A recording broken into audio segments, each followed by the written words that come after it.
જય શ્રી કૃષ્ણ દોસ્તો। આ સલાડ બનાવવા માટે આપણે આખું વર્ષ કાચી કેરીની રાહ જોતા હોઈએ છીએ। તો માર્કેટમાં કાચી કેરી આવવાની શરૂઆત થઈ ગઈ છે।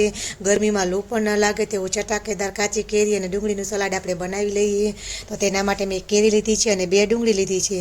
કેરીનો ઉપરનો ભાગ કાઢી વચ્ચે કટ લગાવી આ રીતે ગોટલીનો ભાગ કાઢી અને આપણે તેને એકદમ સરસ ઝીણી ઝીણી સમારી લઈશું। ડુંગળીને પણ આવી જ રીતના ઝીણી ઝીણી સમારી લઈશું। તમે ડુંગળી અને કેરીનું પ્રમાણ વધારે ઓછું કરી શકો છો। ત્યારબાદ બંને સરસ સમારાય છે એટલે એક બાઉલમાં આપણે તેને એડ કરી દઈશું અને તેમાં થોડો ગોળ ઉમેરી અને 5 મિનિટ માટે તેને રાખી દઈશું। ત્યારબાદ આપણે તેમાં સ્વાદ મુજબ મીઠું, લાલ મરચું પાવડર, ધાણા જીરું ઉમેરી અને સરસ મિક્સ કરી લઈશું ને તો શાકની પણ જરૂર ન પડે ને તેવું કાચી કેરી અને ડુંગળીનું સલાડ બનીને તૈયાર થઈ જશે। તો તમે પણ એકવાર જરૂરથી ટ્રાય કરજો। તમને જો આ વિડીયો ગમ્યો હોય તો લાઈક, શેર અને સબસ્ક્રાઈબ કરવાનું ભૂલશો નહીં। એકવાર જરૂરથી ટ્રાય કરજો। Thank you so much. જય શ્રી કૃષ્ણ।